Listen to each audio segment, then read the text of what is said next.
Good morning, everyone. Welcome to our webinar today, Finding and Developing Your Online Audiences. I'm Linda Coburn, I'm the moderator for this session, so I'll be taking you through the process. And I'd like to start by introducing the space for any of you who don't know about us. We're the UK's digital commissioning and development agency for the arts and cultural sector. And as you can see, the space have worked with hundreds of organisations over the last few years, and from that we've drawn out lots of case studies and knowledge about what's going on in the sector, what really works effectively, and that's what we'll be sharing today, because the second strand of our work is about skill sharing and development across the arts and cultural sectors. Okay, so a quick overview of what's going to happen. It's sort of two sections to this webinar. First of all, we'll be hearing from our two speakers about kind of their work, who they are, the kinds of challenges that organisations are facing at the moment related to developing online audiences. And then Amy Rusby is going to do a talk through some of the really sort of key fundamentals of how you develop your online audience. So the kind of why and what we're about, and then the how. And then throughout, we'll be using the chat function. So if you've got questions for our speakers, or you've got good points to add, or you want to ask something, or talk to the other delegates in the webinar, chat is the way to do that. And that happens all the way through. And then we have a kind of open Q&A session at the end. And the other things to note are that if we do have a live captioner with us today, so if captioning would be useful to you, go to the bottom of your Zoom screen and select the option that works for you. And the third thing to say is just that we are recording this webinar and it'll be available on our YouTube channel after the event. Okay, so unless anybody's got any particular questions, and if you do, put them into chat. I'm going to ask Rob and Amy to join me now. Hello both. Hiya. Okay, so I'm going to ask by getting you to start by asking you to introduce yourselves and tell us a little bit about who you are and what you do. And Rob, I'll start with you. Hi everybody, my name is Rob. I am head of programs at the Space. So part of what I do there is overseeing the programs of work that we do in terms of commissions and support, but also our mentoring program as well, offering kind of guidance and a friendly voice to organisations who are exploring digital challenges. And Amy. Hi, I'm Amy. I'm a freelance marketing consultant specialising in digital marketing, working with the arts and cultural sector. So I work with organisations developing and delivering their marketing strategy and campaign planning. I run digital audits and reviews for organisations, social and email marketing strategy, social media management, and I've also worked with the Space on their mentoring programme as well as a mentor. And that's what I wanted you to sort of dig into a little bit more in your role, and thinking particularly about finding and developing online audiences. You said to me that you thought the mentoring is about creating a space where people can talk about their digital challenges.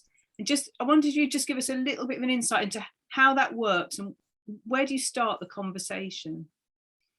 So from my experience of working with the organisations I've worked with through the Space, is that there's almost this feeling of gratefulness that we've gifted them this time to talk about their digital challenges, and actually having that space to talk and unravel some of the things that perhaps first seem overwhelming and you don't know what to focus on. Just having that space to talk about it with somebody neutral who's not part of your organisation can be really beneficial.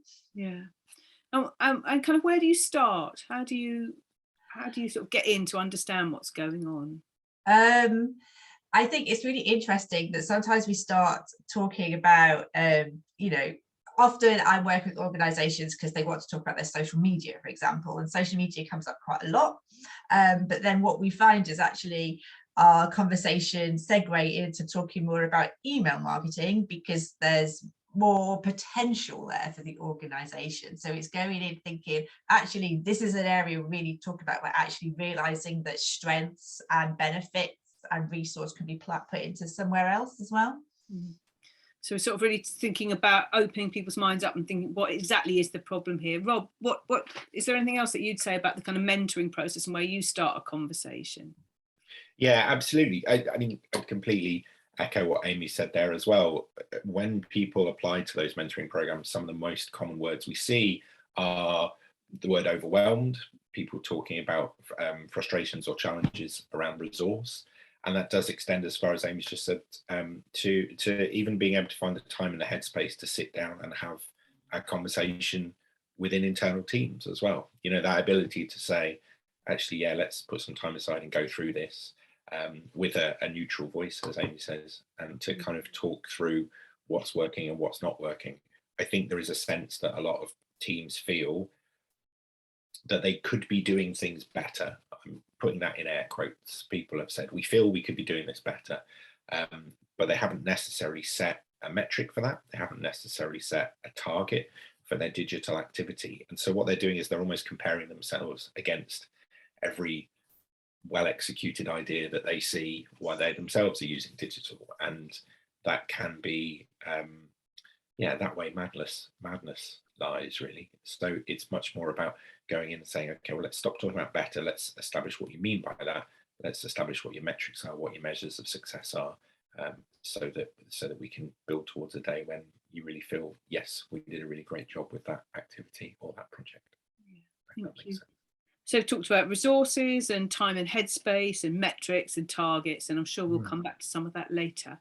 But, you know, thinking specifically in terms of developing your online audiences, can you give us a flavour, Rob, I'll just get you to carry on, but the specific challenges, what are you seeing? What are people asking you about at the moment? And then I'll come to Amy. I think what's interesting is, I think lockdown threw a lot of activity into quite stark focus. You know, I think people really started examining what they knew about their audiences, what they understood about their audiences online. Again, I think people had previously done things in venues and concert halls and studios and galleries where they knew they had particular targets that were based on covering budget and capacity of the space. And then all of a sudden things went digital, and a lot of those metrics didn't always seem relevant. So I think a lot of people have kind of struggled with that and establishing again how to describe success, how to say this worked, this did brilliantly. At the same time, I think there is a sense of people almost approaching audience development on a project by project basis. I think that's happening quite a lot of the time. People are saying, we've got this piece of content, how do we find an audience for that? This piece of content, how do we find an audience for that? It doesn't always necessarily feel that they're building up audiences and communities, I would go so far as to say, across different platforms. So I think that's quite a challenge, that kind of shift in thinking. Okay, and Amy, I can see you nodding at that. Yeah, I really agree with what Rob said. I think the other thing that I often tell organizations is that we're still in such a strange time, and audiences, you know, audience behavior is really hard to predict. And I don't know if people work in organizations would agree with that. It's really hard to predict what audiences behavior is going to be, what their ticket buying behavior is going to be, what they want, what worked in summer 2020 when we thought, oh, digital, it's all going really well, does that work now in 2022? We don't really know. And I think there's just a lot of uncertainties, whereas we've been quite used as marketers working with certain certainties. So I think that's a major challenge. And I think resource as well is a big challenge for organizations, and knowing where to put not only your financial resource, but also, your time, where's the best place, because you want to get the best return for your efforts. So yeah, making those decisions, and sometimes that decision can be about not doing XYZ and focusing on this, and that can be quite a hard decision to make, I think.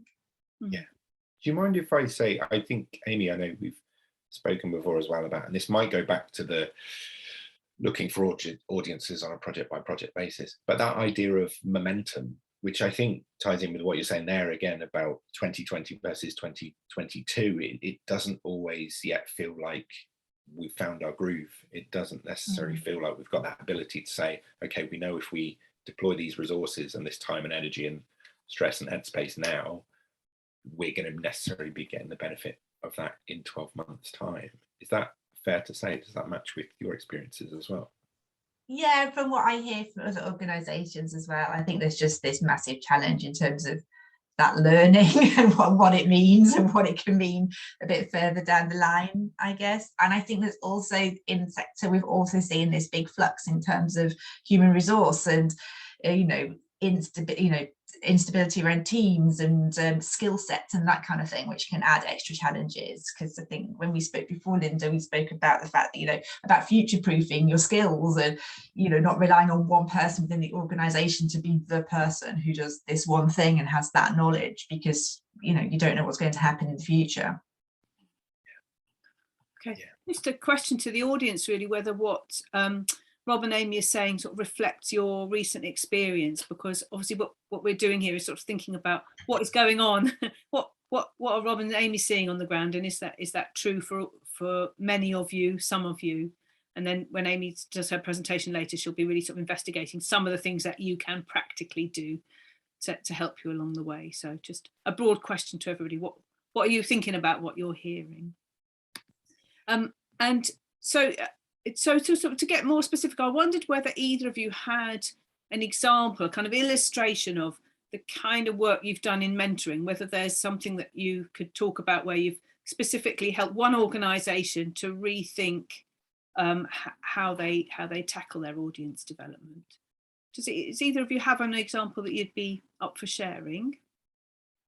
I worked with a small independent publisher last year through the mentoring scheme of the space, and that was originally going to be sessions about social media marketing, whether social media was good for reaching a very niche audience for a very a specific style of book and writing, and you're coming up with challenges of, our reach isn't great on Facebook, I'm not sure what to do on Instagram, and sort of testing and learning about other things. And then we cottoned on to the fact that, being a publishers, they're making sales. So they have so when people buy, they're getting an email address, and then we can contact these people about other purchases. So thinking more about actually how can we develop these these people who are poised and ready to buy and have showed interest already, rather than trying to find new audiences all the time. So kind of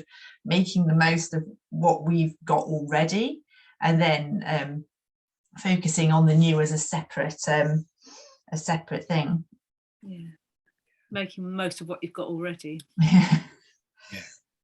And I suppose there's a couple that I'd want to champion as really great examples, both of whom have continued on sort of beyond their time on the one on the mentoring program and one that was a commissioned project. The first one is Claude Ensemble, who I really want to champion. Their ear opener project was fantastic. They had identified that there was a huge gap in the teaching syllabus between particular levels of study moving into further higher education in the UK, particularly around composition, music composition. And they were doing a lot of work in that area, seeing that gap a lot. And so what they've done is they've developed a website called earopener.com, in which they've created, I'll need to check the extension, I'll post that in the link, it might not become.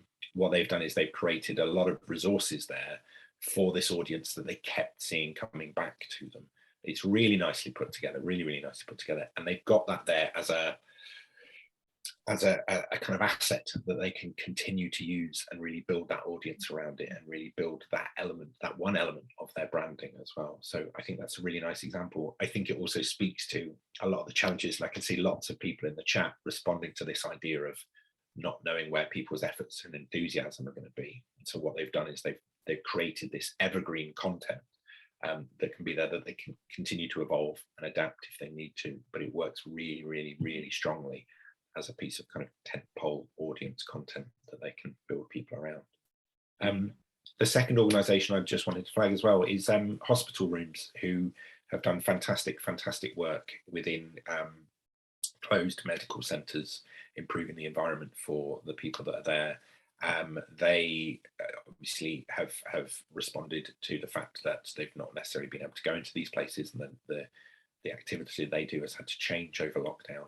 They've been doing a kind of digital art school over lockdown, which has been fantastic to see and has gotten lots of plaudits. Their work's really good, and it's really good to see them continuing to expand that and to build on that. They've got a really clear, focused understanding of who their audience is, because their work obviously appeals to lots and lots of different demographics, and they're really focusing on that. And I know at the moment they're exploring how they can really make sure that that doesn't continue to be the same reactive work that they did over lockdown, but it's how this can be something moving forward. So I just want to give a little shout out to them. Yeah. Thank you. And you'll find that we'll get the links maybe and put them into chat if you can. That'd be great. So I asked people to comment, and you'll see from the chat that there's an agreement that yes, things that are talking about the shifting sands and how it's hard to kind of keep up the enthusiasm from 2020, that, you know, into what's happening now whilst things are still changing. And somebody's just saying, you know, it's tough knowing whether the new projects fit your existing audience or whether you need to build a new one. So there's loads and loads of questions, aren't there, which we'll get to thinking about. How can you put your efforts to good use in a little while? And I've also noticed that somebody's commenting that people who ask their audiences and send out surveys and evaluation forms are often the ones who sort of know what's going on, which is rather good, because we too are going to be asking you to fill in an evaluation later on in the session, and I would really plead that you do that. It's just so helpful in understanding where we're going well and what more we could do. So shameless, sorry about that. Okay, so just before we finish up with this session, I wondered to both of you really, whether there's anything particular that you would like to add that you haven't had a chance to say already. Is there anything you think would be really useful in terms of why you're doing what you're doing and what's really coming out for you in the work that you've done the last sort of few months?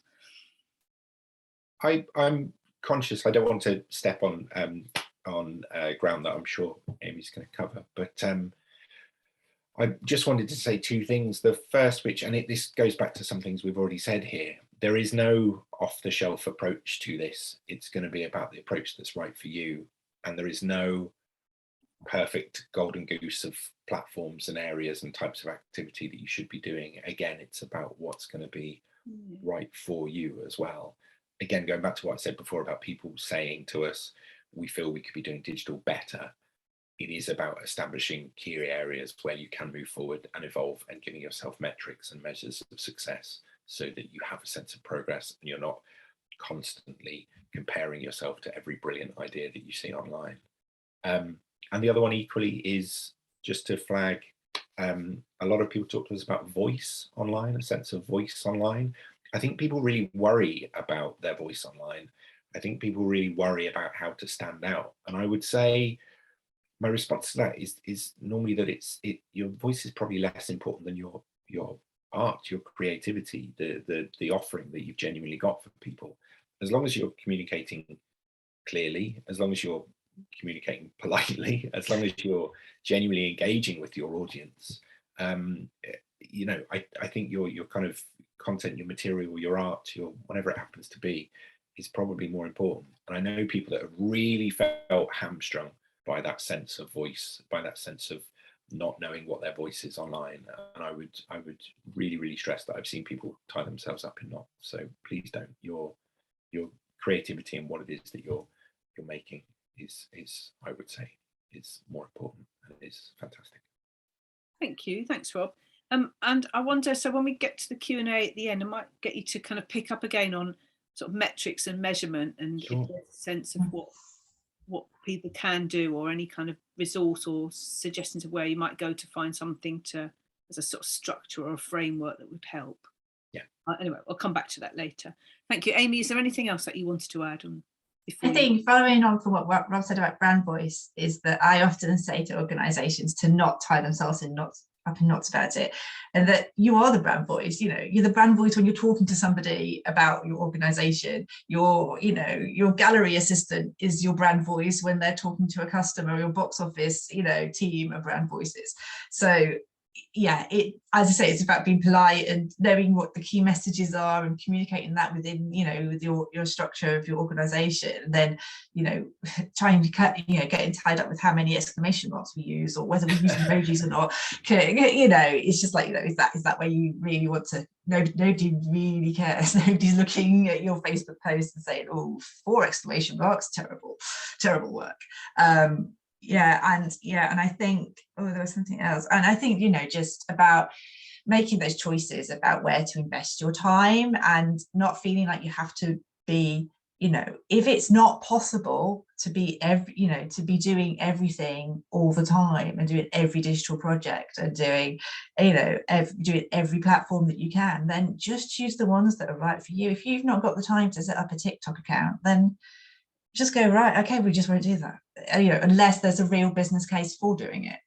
Go back to your business plan, your artistic plan, your audience plan, and say, actually, is us doing this going to help us achieve what we want to achieve in the long term? And if the answer is no, then you've got the answer there.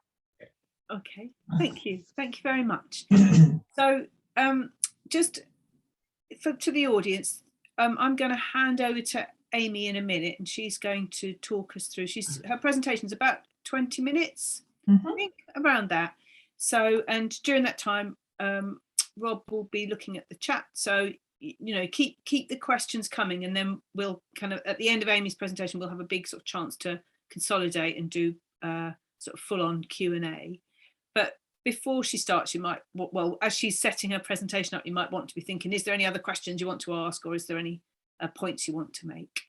So, Amy, when you're ready, just, no rush, but just set your presentation up, and then we'll hand over to you. Using technology in a seminar about digital technology puts the pressure on. Bear with me one moment. Hopefully you can see my screen, yeah? Brilliant, thank you very much.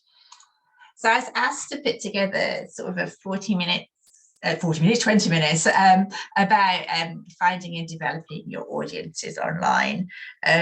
So hopefully you can take away something that's going to be quite useful when you're thinking about these kind of questions. So in this short session, we're going to be thinking about the principles and ideas for building sustainable content distribution strategy. So I talk about content distribution, essentially taking your digital product and getting it out there. I very much advocate for asking important questions at the right time. I'll talk about adopting a test and learn mentality. We don't need to know everything right away. We don't need to be 100% sure that this is going to work. What digital offers us is this opportunity to experiment, to pivot, to try things out, and to use data, which moves me on to my next point. It's using data sources to build a picture and inform our decision making. So sort of defining what we're talking about. So, what is this digital content that we're trying to sell? I'm a marketer, so I come from things from a marketing angle, and I don't apologize for that. So if I'm using words like product and content and sales, that's just the world I'm coming from. So we might be creating a digital artistic product that we want to use to engage audiences online. So it might be a video, it might be a performance, it might be something specifically created online, it might be something that's filmed in your venue that you want to distribute online. We could be thinking about digital artistic product that's engaging audiences on your site, in a venue, gallery, outdoor space, and online. So it might be some sort of, the most overused word at the moment, hybrid. It might be some sort of hybrid product that's, people have got the option to engage in person or online. We might be thinking a bit smaller scale and thinking about our digital marketing content. We might be thinking about trailers you produce, about blogs you write, about images that you produce, you know, these are all things that we want to get out there, that we want people to engage with. And we might also be wanting to, you know, direct more people to our website, especially if our website is used for sales, if you're selling products on there, or, you know, maybe you're using Etsy or Folksy or something like that, you know, we're wanting to get people to those sites. So I always, you know, have a think about why you are producing this digital product in the first place. You know, take a step back and think, why are we doing this? So this leads me on to this section about taking a step back. So when we sort of earmarked, you know, this is our digital project, this is our digital product, this is what we're going to do, we need to ask these important questions at the start. So who is this for? The same we would for if we were producing real life content. Who is this for? How do they want to engage? You know, do they want to, you know, be able to access it via their phones or iPads, or is it more of a using a desktop or a TV? Where can I reach these audiences? You know, where are they? What do we want to learn? So, you know, why are we doing this? You know, in our wider planning, is there something we want to learn from doing this digital project? And going back to what Rob was talking about, what does success look like? If you can start thinking about early on in the process what it is we want to achieve and what does that success look like to your organization, then you have something to work towards and something to aim for. And that success, you know, doesn't have to be enormous. You know, if we're doing something that's maybe about access, you know, we want to, you know, maybe our numbers for a video are going to be smaller than if we were doing something that was like a big sort of hero video that we want lots and lots of people to watch. That's for wider audiences. You know, what does success look like in this context? And I very much advocate for adopting a test and learn mentality. So we can't know all the answers from the start, but during the process of a digital project or creating digital content, we can learn what works and what doesn't. So we can test things out, and we can put those learnings into our future planning as well for future digital projects. So first off, I'm going to talk about getting informed. So as I mentioned earlier, I do a few digital audits and reviews for organisations. So this is using the data that's available to you to kind of discover more about your existing online audiences, because once you know that information, you can make more informed decisions about how you're going to distribute your new online content or future online content. So there's all sorts of data sources that we can start interrogating to build a picture of who these people are that engage with us online, and who, you know, who our potential audiences are. So if we run on social media platforms, we have social media analytics we can look at, Facebook Insights, Twitter Analytics, Instagram Analytics. There's lots of third-party apps you can plug in to gain more information. Video analytics, if you're hosting your video on YouTube or Vimeo, there's within sort of the creator studio sections, there's lots of data that you can look at for the performance of your video, how people find your video, how much of the video they watch, where people are dropping off. So, you know, all sorts of bits of data. You know, if you're investing lots of money and time into creating video content, you want to be sure that people are watching that video content from start to finish, and that you're not losing a vast majority within the first 20 seconds. We can be looking at our website analytics that can give us an idea of the demographics of our audience, how people are finding it, how much time they spend on our site. We can look at our own box office data if you have that luxury. So we can look at the demographics, ticket buyers, ticket buying habits, so people last minute bookers, location, where people are located, life stage. If you were running digital activity in 2020 and 2021 and you were selling tickets for that, is that data somewhere that you can, you know, that you can access to see, you know, who were these people who were buying in the first place? There's even more data available is that, you know, you might have audience research that you've carried out in the past, or you might know of other organisations who've carried out research that you might find useful. So there's third-party reports out there. There's a lot of stuff coming out in terms of, you know, sort of the impact of COVID on audiences. I know the Centre for Cultural Value have released something in the last few weeks that might be worth hunting out and having a read. So, you know, the audience agency Indigo, Ofcom produce lots of reports about digital habits of the nation, which can be really interesting.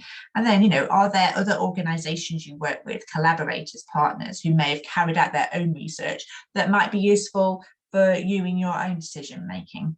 And we can share this information. Oh, sorry, Amy, that's what I was just about to ask, whether, because you just listed a load of organisations that might be helpful. I'm just going to just say to you, will you be able to put links in later on to the ones? Yes, I'll try and find some bits and bobs. Okay. Just because it's such a whip through of a really excellent list, but I think if we could just get those names again, that would be brilliant. Yeah, cool. I can put that together. So when we start thinking about our content distribution strategy, I would recommend thinking about the distribution of your digital content early on in the process of developing the content. So who the audience is can impact what the content is, how make those decisions that you're making, and you can have the time to plan a campaign, because sometimes it feels like the content is produced and then it's like, oh, okay, what are we doing with this? How are we going to get it to people? Ensuring you've got some budget for your content distribution allocated, because sadly the more money you've got to spend, the more likely you are to reach more people, as in with any marketing campaign. So choosing where to invest your time and budget early on can also help sort of frame your thinking. As with most marketing, you want to be identifying your target audiences and take it to them. Sadly, what you're producing isn't going to be for everybody. Everybody isn't your target audience. So doing some audience work early on and deciding who this is for and how, who it appeals to, and targeting them and figuring out strategies to target them, matching the product or the message with the audience and the most appropriate platform, making those decisions early on and testing things can put you in good stead in terms of reaching a wider audience. You can use all that data you've been collecting to inform decisions, monitor and feed into future planning using this test and learn model. And you can be audience focused with your communications benefits led. So when you're writing, say, social media posts or, marketing materials about your digital content, make it about the audience, not about you. What is the audience going to get from engaging with this piece of content? It's not about, we have produced this, you should watch it. What's the emotional benefit to it? Try to put yourself in the shoes of the audience who you're competing with for their time with lots of other opportunities, whether that's Netflix, going out, whatever. So try and be more audience focused with your communications. So when we're talking about defining your audience, this can be a little bit of work to do prior to, putting your campaign plan together. So who is the target market for your product? So you might be thinking, right, this is a digital project and we're specifically wanting to target new audiences. So then you want to be defining those audiences. Or you might go, well, actually, we're creating this for our existing loyal audiences and we know where they are and we know how to reach them. We might be thinking, well, actually, this is part of our diversifying audiences plan. So, we wanted to diversify our audiences. So how can we reach those? And we might be going, well, actually, this is appealing for people of a certain age, life stage. Is it for school children, or is it for, could it for old people? We could be targeting specific locations, whether we're wanting to, target people in a hyperlocal area who already engage with us, or whether we're wanting to take that wider.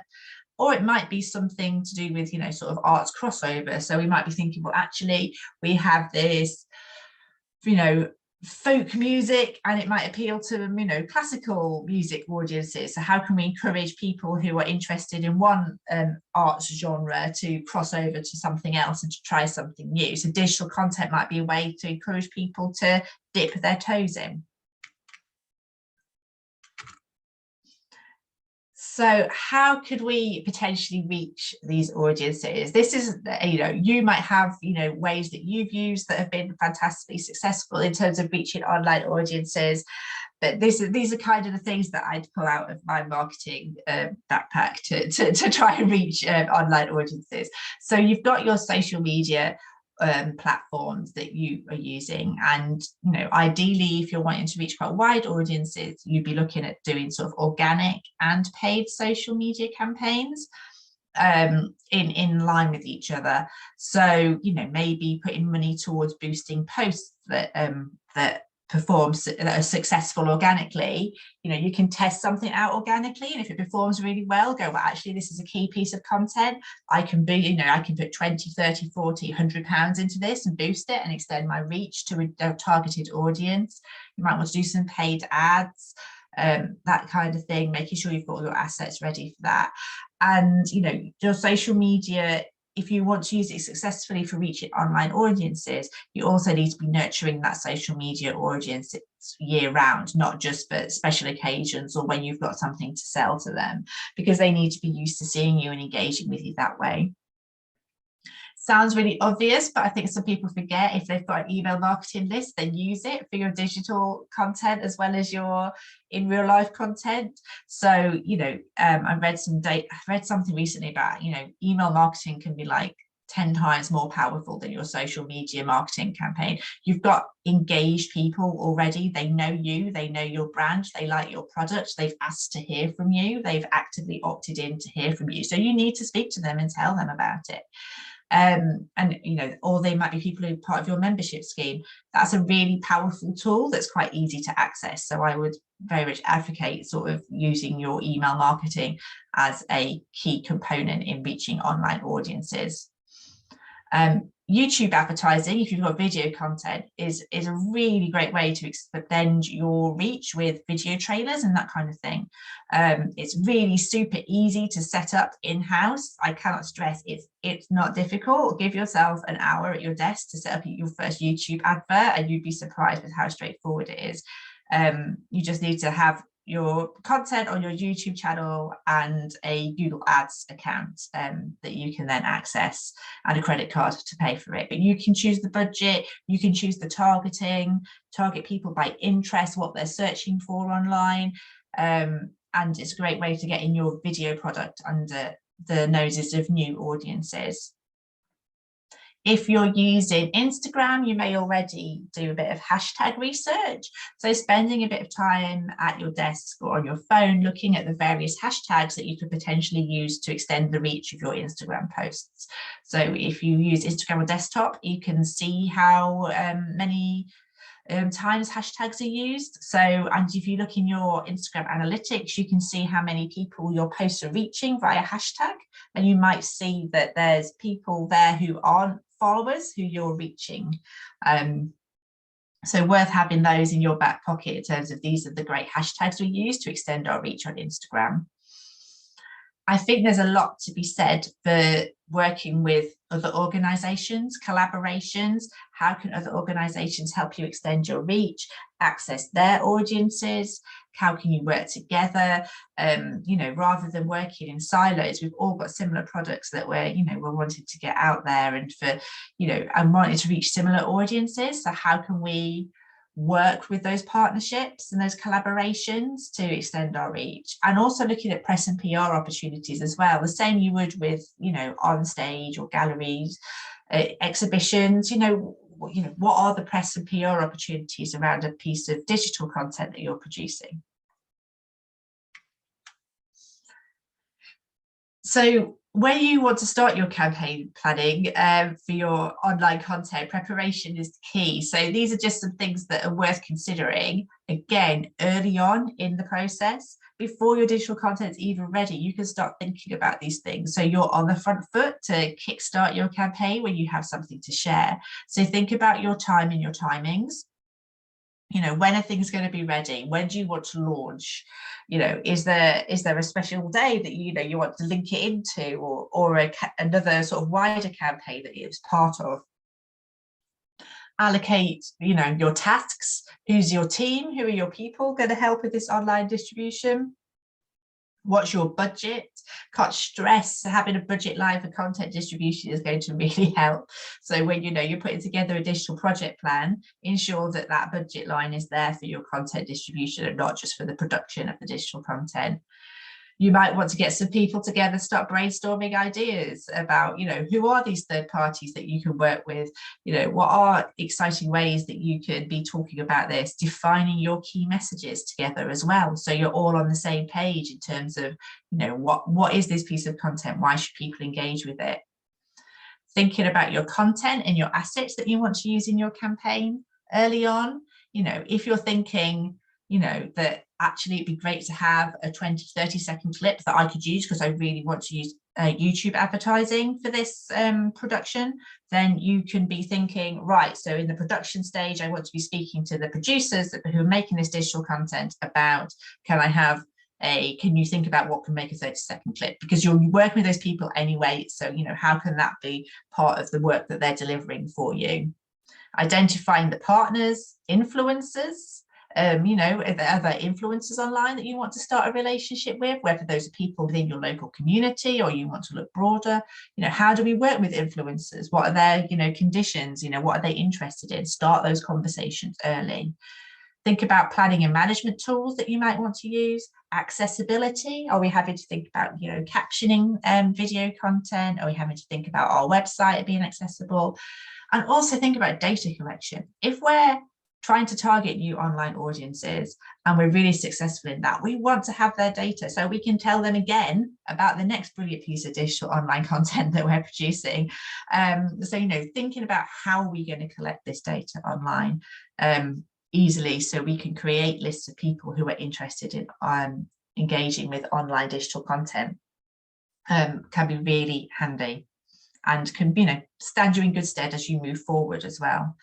And remembering to test things out, learn as we go. Don't be afraid of if stuff fails, go, well, actually that didn't work this time, so we'll bin that Facebook ad isn't working too well, I'll just stop it rather than spend all the money and I'll put it into something else, and adjust what we're doing as well. So ending with a few top tips, so summarising what I've been going on about. So consider audiences and content distribution early on in the process, and involve people in this conversation, hold the whole project team in this conversation about who is it for, how are we going to get it to them. Nurturing your social media presence year round, so you've got a ready-made audience waiting for you to bring out something rather fantastic. Allocating a budget for content distribution if you can, however small, it's going to make a difference. Make decisions about where to invest your time. I don't want burnout because of content distribution, so choose where to invest your time.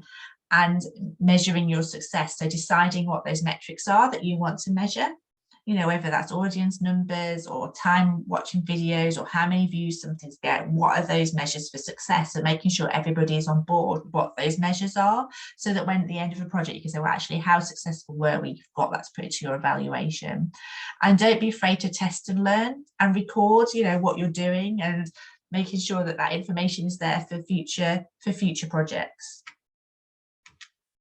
And that's me. I'll stop sharing my screen. Brilliant. Thank you, Amy. That's great. No worries. Loads and loads of detail in there. It's ace. So what we're going to do now is take a 5-minute break, and which is a chance to think about questions you might have, any points you want to raise, and then we'll bring Amy and Rob back to to deal with the questions that have come through from you in this session. So we'll just turn the screen off, and we will reconvene at 11:50 for that last section. Thank you. Thanks, Amy. You get lots of thanks on the chat as well. See you in 5 minutes.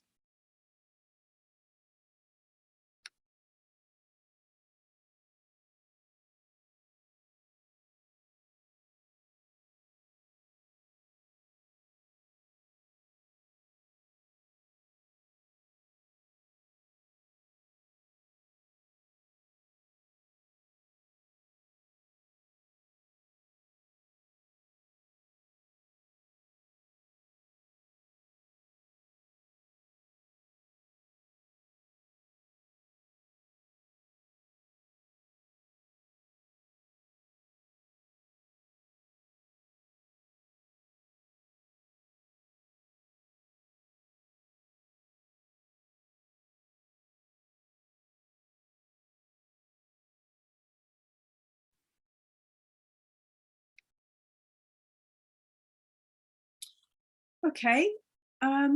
Is everybody ready to carry on? Rob's back and Amy. Hi, everyone. Hello, hello.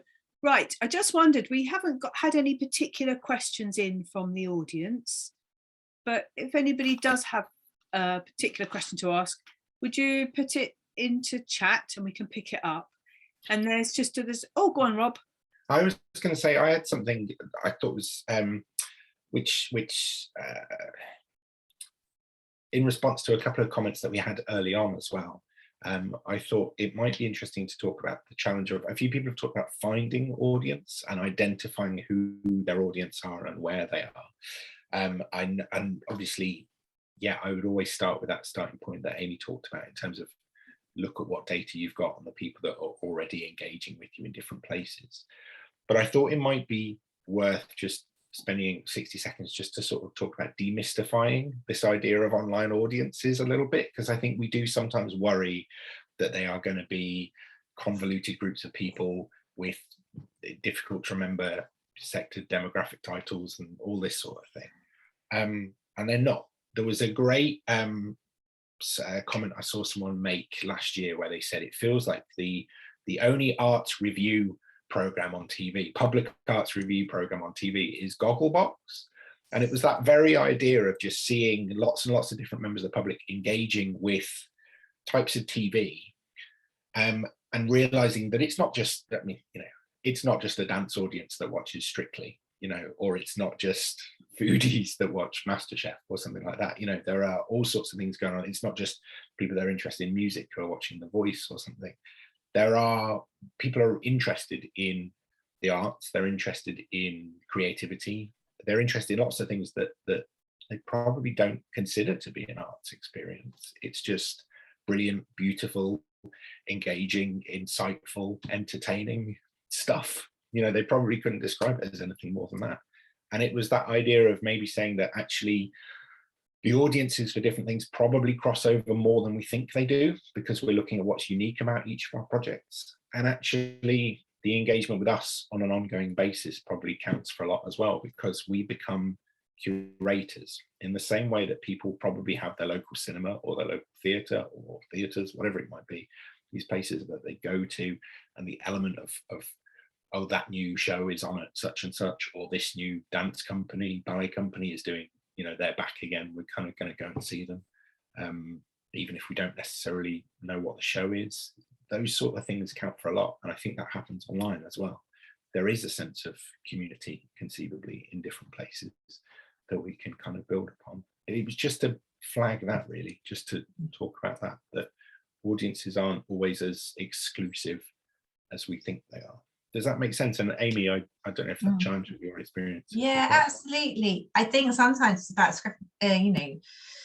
it's about we're basically about people's leisure time. You know, it's about, you know, in an audience's head, or, you know, individual's head, you know, going to see a dance performance goes the same as, oh, on Tuesday I'm going to dance, Thursday I'll go to the cinema, and on Friday I'll stay at home and watch TV. It's literally, you know, it's those choices that we're making about going to do one thing over another. So it's how can you appeal? You know, we're not just competing with other arts experiences, what we would class as arts experiences. We're competing for leisure time, whether it's, you know, chatting to a friend on the phone and going down the pub or going out for a meal. It's the same. For an individual, it's where I'm spending my money, where I'm spending my time. Yeah, completely. It's interesting. I can see Catherine has just said in the chat as well. And again, those drivers of decision making, often word of mouth. And I think that's really important to consider with digital as well. Exactly as Amy was saying, there are elements of the digital activity that we do where they are going to benefit from amplification. It is a press and PR response that you were talking about before. That idea of saying the material that we put out there online, and that might be a central arts experience, you know, it might be a long form capture or a piece of audio, something long that we feel is the art experience itself, or it might be marketing assets and ongoing community building materials we're putting out there in order to bring people to it. Regardless of what we put out, it's really important to think, well, what's going to happen next? how are people going to engage with this? How are people going to pass it forward and share it with other people? What's the digital version of word of mouth? Because that is shares and comments and likes and all those sorts of things. What happens next? And again, I think that goes into what you were saying, Amy, as well, about the data that is made available to us as well, and that idea of saying, well, actually, which platforms are we looking at and what data are we going to get? I know that was in your list of the things to consider as well. And that idea of saying, well, who has shared our work? Who has shared our pieces? What can we learn from that moving forward as well?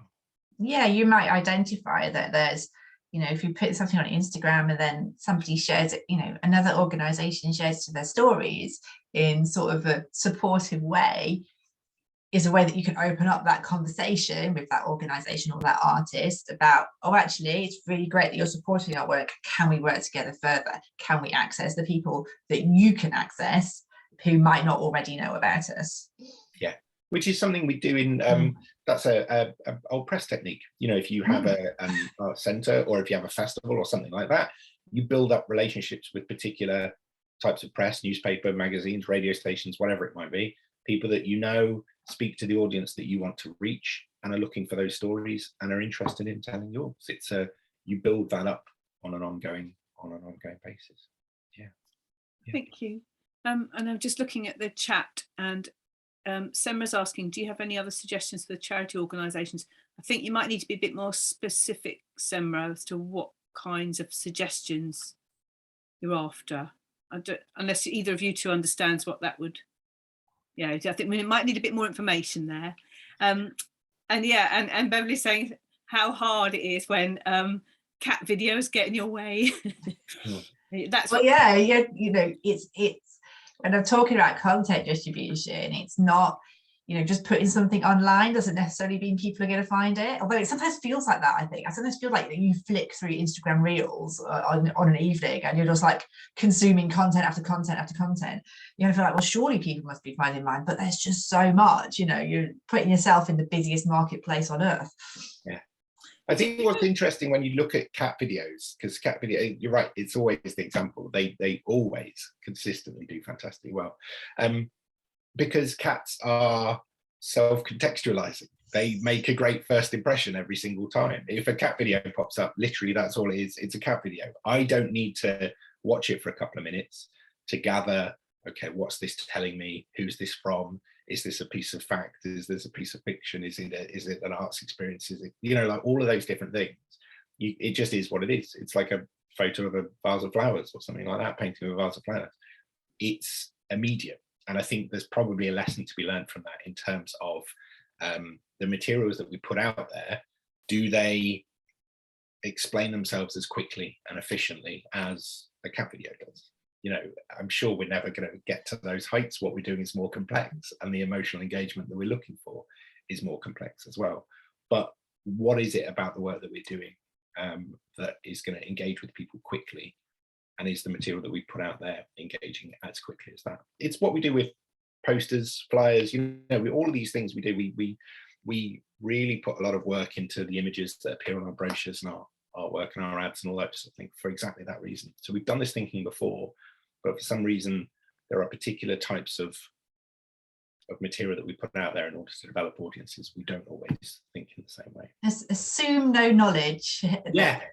And especially when people when these algorithms are coming into play, these recommendations on YouTube, it's or Instagram or whatever, it's like, well, actually, if I assume that people have no knowledge, what's the information I can put in the caption? What's the information I can then link people to so they can find out more? So there's this really smooth journey of, oh, this is interesting. Oh, I'll click and see what this organization or this, this content creator is about. And I'll then, I can go to their website. Is it clear on your website what you're about? So you're just being like all those touch points. It's super, super clear what it is and what the purpose is. Yeah, completely. There's an element as well of, again, going back to the word of mouth comment we had before, we're going to put material out there into the world, and the people that already follow us or the people that subscribe to our email lists or whoever it might be are going to see that material. So it might be that Amy is following me on a particular platform. I put out some material. Amy likes it and shares it with her own followers. And those might include Linda in this instance. Linda's not following me, doesn't know me, there's no relationship there. So we're into a kind of word of mouth, things being passed along. Now, do the materials that are being put out there into the world make as much sense once they get to someone 2, 3, 4 people down the line, and conceivably an audience bigger and bigger and incrementally bigger? Do those things make as much sense when they get down the line completely content? Again, as you said before, assume no knowledge, that sort of thing. And I would say, just in response to, I can see Beverly, thank you, you've put in the chat, that's the issue, how to engage anyone long enough for complex ideas in such consumptive platforms. And again, I would say, we're already very good at doing this in other ways. You know, again, we're very good at doing these with posters. We know to pull out the right quotes. We're very good at doing this with interviews that we do in the press or something like that. We are good at conveying information succinctly. A lot of what we're doing is it's almost like focus on the painting that you're hanging on the wall and not the little card that explains the background and things like that. You know, the audience want the arts experience. They want exactly as Amy said, it's something for their leisure time.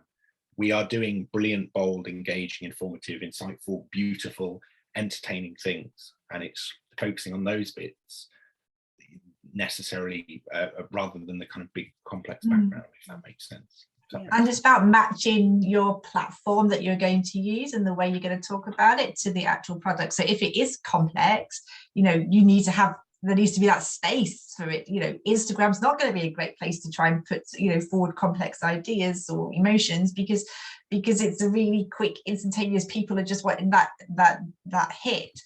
Whereas, you know, if you put it up on YouTube and working with your email marketing list to explain what it is and hosting it on your website, that's where you can get across those more complex ideas. Yeah, completely. I think one really good person to look at, one really good example is always NASA. They do really fantastic things. On one platform, it may just be fantastic photography of galaxies and things like that, or it may be something that's about the history of space exploration, or it may be something that is quite hard science and physics. They're very good at telling different stories in different platforms and speaking to different audiences. You know, NASA do stuff for every member of the family. You know, they're really good.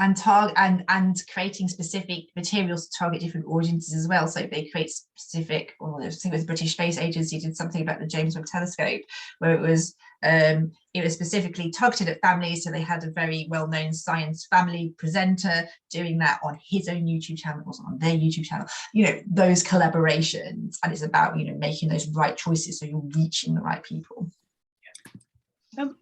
Rob, would you have a quick look at some of we've had a fair few questions in chat the last few minutes. I saw, yeah. Scan over them, and I'm going to just ask Amy a particular question, if that's all right, if you're doing that.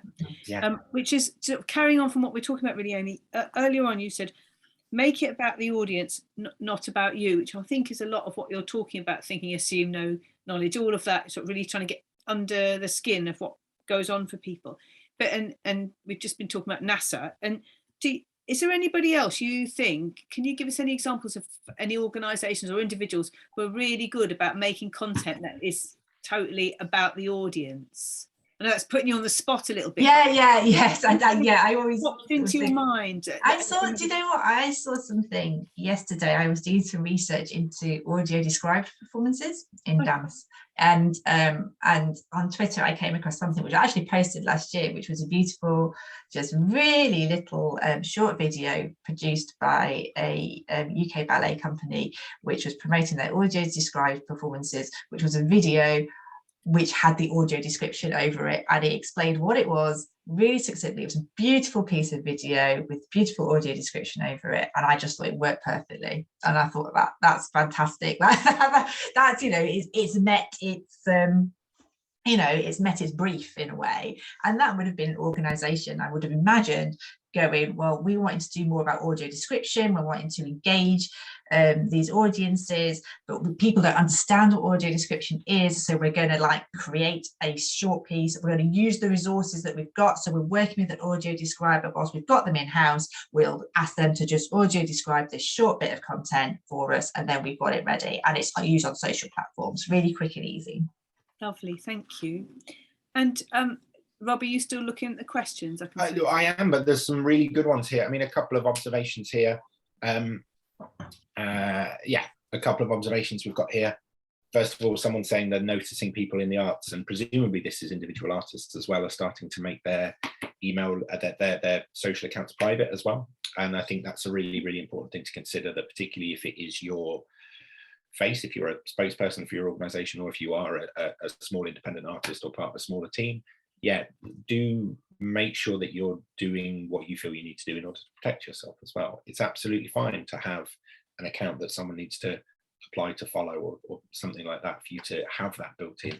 That's absolutely fine. I would say in many ways it's a bit like almost an email list. You know, Twitter was one of the first platforms that came along where you could automatically just follow anyone without them having to add you as a friend or something like that, without that vetting process. It was a big deal, and it was unique in that there was this openness.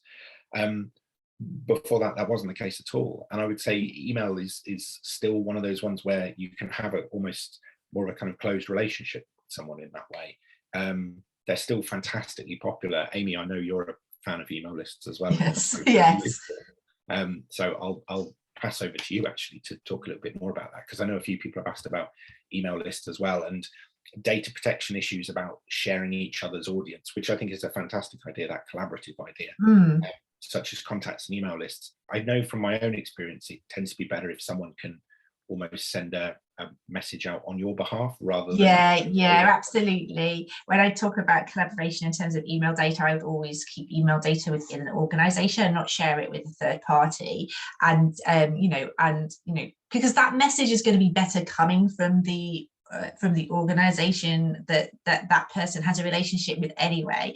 The National Theatre do, and London Theatre Network, National Theatre recommends, and they'll recommend other things happening in the city, and that's a reciprocal agreement. Then they might put something out for them. It works quite well. And I think actually in terms of email marketing as well, and the emails, people want to read an email like they would a magazine, perhaps. You want to have interesting things. You just don't want to have the sales pitch. You want to go, oh, actually, this is a cool bit of video I can watch, or there's this blog post I can read, or there's this new performance by this company which they recommend, or maybe somebody in your organization has seen it and they could write a piece about it. And I think what's lovely and unique about the arts is that support across the sector for all of the organizations, and that people are 9 times out of 10 happy to support each other in that way, because it's about supporting the work and getting people out there and getting audiences out there. Yeah. You reminded me of a piece of research I read which astonished me, which was that we trust the opinion of someone we trust more than we trust our own experience of something.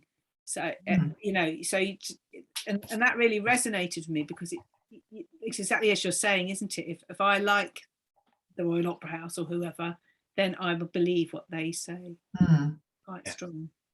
Okay, was there anything else, Rob? Yeah, there's a few actually. I've got 3 here. So someone had said, someone has asked about making descriptions help. So when putting videos, this is Mary Ann who said, does making descriptions help for videos? And again, like hashtags and that sort of thing. Again, my own observation of it, absolutely any relevant information that you can put beneath that video, beneath wherever it is really, really worthwhile, because it's the easiest thing for a search engine to find. A search engine doesn't necessarily know what's in your video. There's a few text-to-speech things and things generating subtitles and things that some of them will look through, but a search engine only knows what's in your videos if you've written something useful underneath. Is that? Yeah, think about the keywords as well, a bit of marketing buzz, but when you're writing descriptions for YouTube, think about the keywords that people would be searching, and then make sure you include those in your title. Make sure you include your company name in your title as well, even if it's just at the end, because then people search for your company, it will just come up. Touch wood, should come up. Yeah. And we've had a couple of people asking about test audiences as well. So Inez, I think, has said, do you know any way organizations would help with getting access to test audiences? And again, P. Cunningham has said the same thing. Should organizations consider doing usability tests with different audience segments to see how they navigate websites and engage with social media content? I'm saying the same thing. It sounds like one of those might be about content, artistic content, and the other one might be about the platforms themselves. The one thing I would always say is, as Amy said, there is an element of data that comes back from anything that you publish. So in actual fact, anything that you put out there online, anything you publish is a constant test. It should be a constant process of evaluation and evolution as well. The other thing I would say is, if you're looking at usability testing for how people navigate websites and engage with social media content, there is a limit maybe to how you can actually apply that. You're going to get knowledge. I don't know if you're going to get insight. How much can you actually impact upon the ways in which people use social media beyond putting out different types of content and observing what people respond to? There's possibly, I don't know, Amy, you might disagree. I don't know how much. Yeah, I'd always try to ask before you embark on any sort of research, to ask the sort of the so what question. It's people are clicking here on my website and not here, like, so what are you going to change once you've found out this information?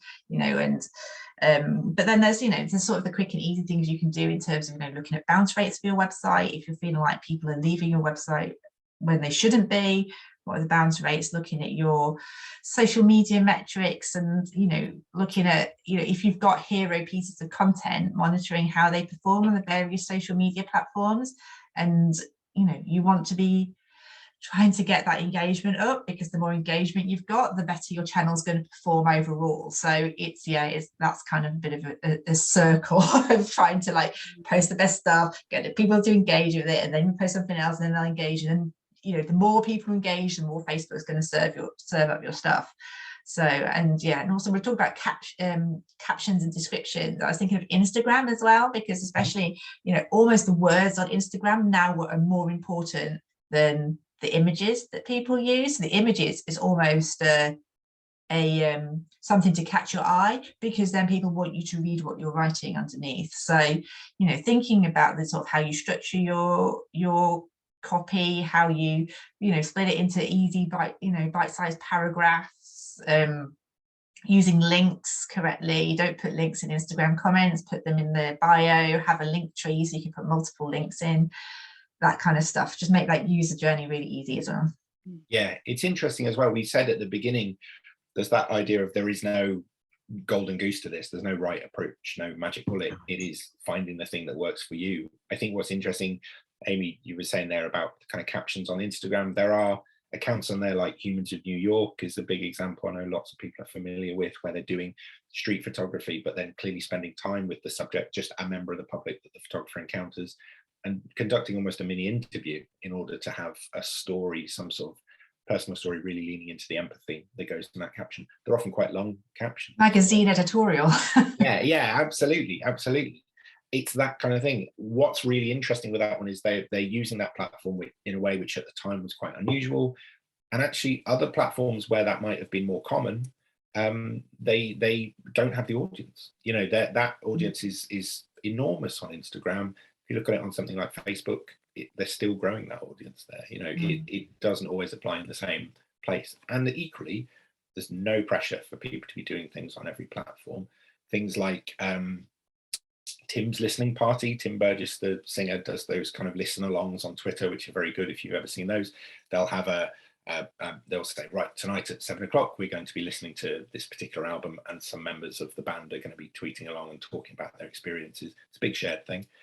Lots of people have said, oh, you should do this on Facebook as well for the people not on Twitter. And he's very politely said, we're doing it here. This is just a thing that happens here. There's a website where you can see the access. You can get things in other ways. We're not going to start doing things across different platforms.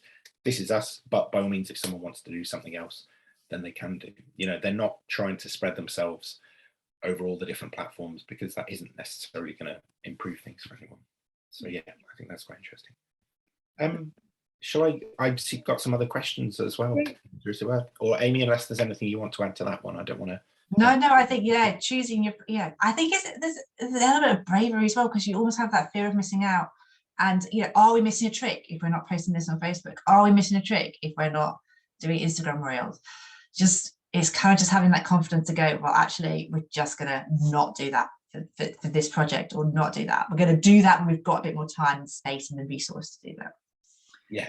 And just to pick up, Amy, on something you said earlier, which we were talking about with building and keeping a relationship with your audience all year round. I don't know if you wanted to say a bit more about that, because I'm also thinking that's part of the planning and thinking as well, isn't it? Yeah, I think, especially, I think talking specifically about sort of your social media platforms and investing in those year round in terms of posting stuff that people might be interested in, even if you're a festival and you just happen in July, you know, is there stuff that you can be saying in, you know, October about, you know, the process that you're going through, the, you know, interesting stuff that's happening within the art form that you're working in. You know, it's just about keeping up those conversations and having that presence, because again, you know, especially the likes of Facebook and Instagram, if you're not posting regularly, and this is adding the pressure on, which I know is what I say, but if you're not posting regularly, then Facebook, Instagram aren't going to go, oh, that's interesting, or people aren't engaging. You're going to be you're not going to win with the algorithm, unfortunately. So it's about sort of nurturing those audiences. And I'm seeing that with an organization I'm working with at the moment, where we've switched from just sort of posting at certain times when there's lots of activity to investing in some year-round activity and thinking about what are the wider stories, what are the other things we can be saying. And we're seeing this increase in followers and engagement over the past 2 months. Yeah. Okay, Fantastic. thank you. I was just going to say to Semra, actually, I don't think we've got time to go into your question in any detail because it's about offline rather than online audiences. Oh, but Rob's got a... I can offer one Go thing. on. Yeah, and Which is- the rest of the audience might have some ideas too. Go on, sorry. Yeah. So there are more and more, particularly independent artists as well, who are making really good use of WhatsApp groups. So it may be that they have a WhatsApp group that you can join, and they're posting materials to that. And you tend to find that people that are maybe less internet savvy in terms of smartphones, desktops, and things like that are still on their phone using WhatsApp, because it's also the way in which they talk to their families as well. You know, this isn't something that a platform that they're having to learn to use specifically to keep in touch with an artist whose exhibition that they saw at the local art centre or something like that. There has been an enormous process of stick and carrot over the last couple of years, where people are engaging in these different ways, specifically in order to talk to their families and their close friends and their communities and whoever it might be. So WhatsApp might be something that's worth exploring there. Okay, thank you. And I just wondered as well, sort of going back to that idea of sort of setting up, you know, at the beginning, measurements and what you want to achieve, whether you both said what you wanted to say about that, or whether there's anything you'd like to add in terms of specific steer or reflections that would help people. I think there's something to be said in terms of, if you're thinking about, you know, sort of sometimes it can feel really blind in terms of setting, you know, your key performance indicators and that sort of stuff. Like, you know, how many followers are we going to get by December 2023? You know, pull a figure out of the air, really. You know, start testing stuff and building your knowledge, so then you can make informed decisions about what those key indicators are for success. And there's, you know, and try not to get bogged down in too much data, and try to find the stuff that's meaningful, that's actually, you know, that's going to be able to demonstrate your impact. You know, because this might be the data that you're then using to speak to funders or other stakeholders, or in informing future projects. So yes, choose wisely and be selective. Thank you. Yeah, the only thing I was going to add, I'm just put a very quick answer to a question in the chat. Yeah, the one thing I was going to say was if you're trying to build an audience in a particular platform, the one thing I just wanted to add was, I think a lot of us are guilty of sort of might as well posts, why not posts. A lot of us, I think, are guilty of putting things out that aren't necessarily speaking to the audience that we've decided we want to focus on. There's an example I give a couple of times, which is if you have a theatre that's decided it wants to reach more young people, and so it's using a particular platform and saying, right, we're going to talk to you about student discounts, and we're going to talk to you about young writers workshop schemes, and we're going to talk to you about mentorship opportunities or work experience or whatever it might be. Lots and lots of things that are very much relevant to that audience demographic they've decided to go for. But if you get any large organization, inevitably there will be a point where the fundraising department says, we're doing a campaign inviting people to remember us in our will, leave us a legacy donation. Can this go out on social media, please? And all of a sudden that post comes thundering into a social media feed that's done a really good job of engaging young people with something completely irrelevant. And it just doesn't work. You know, it really kind of stands out. And I would say in many ways, if you've developed a particular audience and you start putting posts out that they're not engaging with, again, algorithmically, that's going to harm you, and it's going to raise some eyebrows with the people you thought you were reaching. So there's that element sometimes of, you know, might as well, which I think we really need to avoid, and be really mercenary and say, okay, we're not going to put this out on this platform. We recognize it's a valid campaign, but this isn't the place to put it. Does that make sense? It does. Thank you. Okay, so what we're going to do is sort of coming to the end of our time, really, and I'm just going to ask you, the pair of you, if you wouldn't mind just having a thought about what, you know, sort of thinking about what you've heard today, what you've talked about. What would be your one sort of key takeaway? It might be a couple of things, but you know, what's the one thing that you would really like people to take from this session? And then I'm going to ask everybody, as I said earlier, we have an evaluation form. It will take 2 minutes to fill in, and just to make sure we get as many evaluations as we possibly can, we're going to stop for 2 minutes, ask you to fill the form in, which will appear in the chat, the link to it. And then I'll come back and pick up with Amy and Rob just for their final thoughts on this session and any last questions you might have. Okay, so will somebody put the, oh, there we go, smashing. As I say, it's very short. It'll just take a couple of minutes. So I'll come back to you in 2 minutes if that's all right.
Okay, Rob and Amy, I think we'll just come back to you to finish up.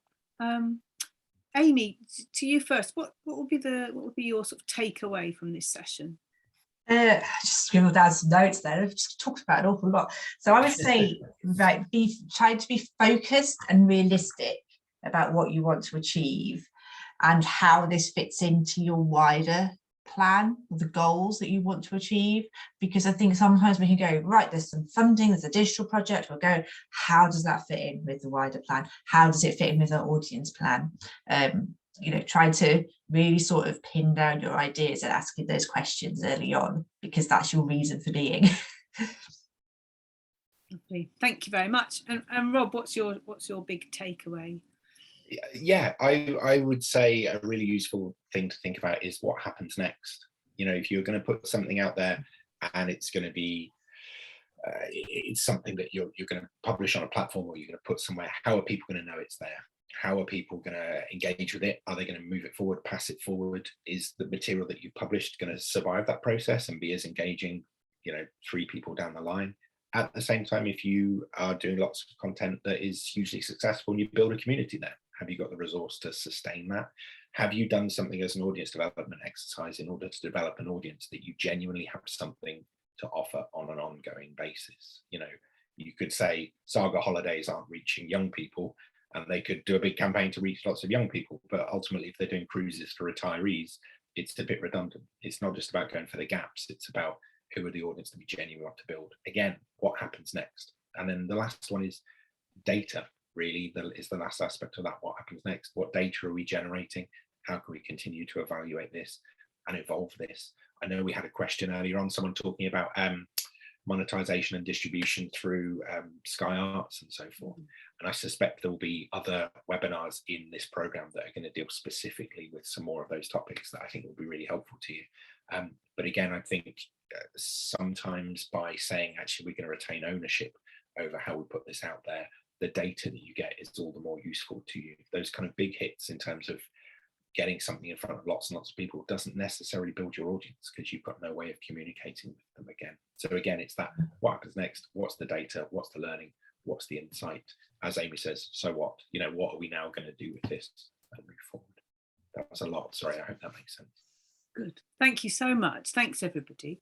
And for great insights and great conversation between you. So just before I say goodbye, just Angela's already, we've put a note in for our next webinar, which is on the 29th of March, which is a kind of continuation of this series about thinking about audiences and distribution.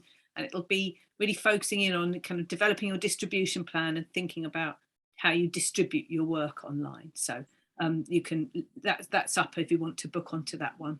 And then there'll be further webinars this year. So just a final thank you very much. Hugely appreciated to our panelists and to you, the audience, and enjoy the rest of your day. Thank you.